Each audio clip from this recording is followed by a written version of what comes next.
Ayun, ano, pag-uusapan natin ay paano ba i-withdraw yung kinita natin sa TikTok affiliate natin, ano, via GCash. Punta tayo sa ating TikTok app. Ayan po, punta tayo dun sa profile natin. Pagpunta mo sa profile mo, of course, punta ka dito sa atin pong, shop.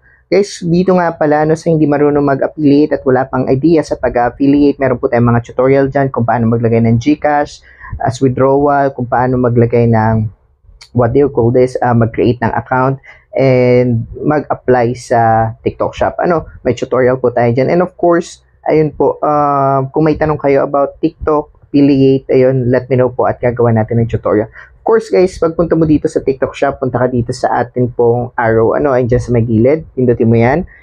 Alright, pagpasok mo dito, punta ka dito sa earnings, makikita mo dito. Ito guys yung mga orders natin today, as of today, and po, ang ating pong nagsi-0-0 po yan pagpatak ng 12 midnight po, tapos mag-start uli siya the whole day, then si 0-0 uli siya after 12 midnight. Ayan po. So ngayon, pag magwi-withdraw tayo, dito tayo pupunta sa ating pong earnings, and of course, ayun, makikita nyo guys dito yung ating pong available balance ngayon na pwede nating withdraw.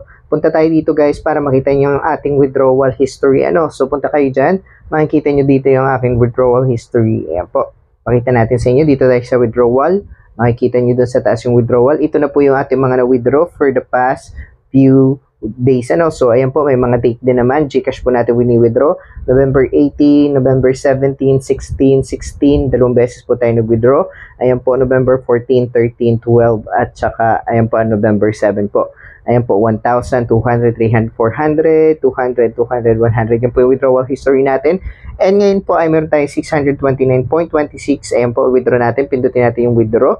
Ayan. Guys, ito nga palang affiliate orders nyo. Pag chinek ninyo, makikita ninyo dito kung ilan yung pending, ilan yung created orders as of August 23 to November 21. And of course, yung pending natin nandito. Check natin guys. Pakita ko sa inyo. Ayan po, so 94 po ang ating naka-pending. Ibig sabihin guys, bayad na po itong mga to or na-deliver na So usually nabayaran na po So makikita niyo view all, na ordered siya pero hindi pa siya na-deliver So ibig sabihin bayad na po ito, binayaran ito online, maybe by GCash or credit card So kung settled po yan, magbibilang kayo ng 7 days after ma-settle. Pwede na po ninyo matanggap 3 to 7 days po after ma-settle or ma-deliver. Ayan po. So ngayon, ito po yung mga na-settle na natin. Nakapagpa-settle na po tayo ng 328 items for the last. I think nag-start ako ay September 29 at kumita na po tayo ng 4,100. Yung mga na-settle na po. Makikita nyo dyan guys yung na-settle. Pag pinindot mo yung view more, ayan po siya, na-settle siya noong November 21, tapos na-deliver po siya noong November 18, 19, 20, 21. So 3 days lang po. May mga shop po kasi na mabilis mag-settle. May mga shop na umaabot ng 7 days. So ni-order po siya noong November 16 in transit, delivered at settled po noong November 21. So ngayon, let's withdraw our income. So pindutin natin yung withdraw. Of course, dito guys sa withdraw, ayan po, makikita natin dito yung mga details kung magkano yung charges. Ayan po, ito po yung ating GCash account. Ayan po. So, ang ating pong i-withdraw ay, ayan po, ang sabi dito, ayan po, ang minimum withdrawal is 10 pesos kasi po may charge po na 5 pesos every withdrawal.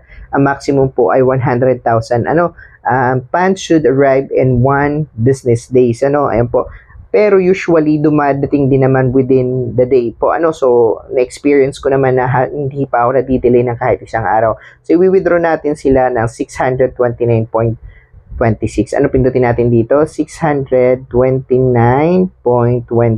Check natin kung tama. So, 629.26. Ayan po, makikita ninyo ang service fee is 5 peso. At papasok sa atin ay 623. Ayan po. Pindutin natin withdraw now. Ayun, so makikita nyo ulit dito yung ating GCash number, withdrawal amount, of course, service fee, yung papasok na amount sa'yo, entering incorrect information. Dapat guys talaga tama lahat, yung valid information nyo or yung legal information. So, pindutin natin yung confirm to withdraw. Ayan. So, makikita nyo ulit dito yung information. Then, pindutin natin, funds should arrive in 1 business days. Nakalagay doon and withdrawal is in process.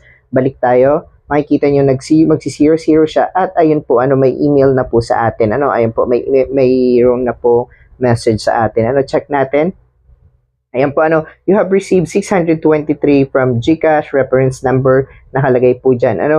So, ayun po, pumasok na sa atin pong GCash yung atin pong winidraw. So check natin guys yung ating pong GCash account. Ayan po, punta tayo sa ating GCash. Check natin kung pumasok na po ba siya. 623 guys, So, halos wala pang 1 minuto, seconds lang pumasok na po sa ating account. Pindutin natin, lagay natin yung ating fingerprint. And check po natin yung ating GCash. Ayan po, nadagdagan na po siya. Doon tayo sa transaction history. Punta tayo sa transaction history. Ayan, check natin. So, makikita nyo guys dito, you have received, ayan po yung kanina, 623.66, So, saktong-sakto po, dumating po sa atin ay November 21, 3:26 PM, kanina lang po, 3:27 PM po ngayon, ayan po. So, that's our tutorial guys here, and God bless you, thank you.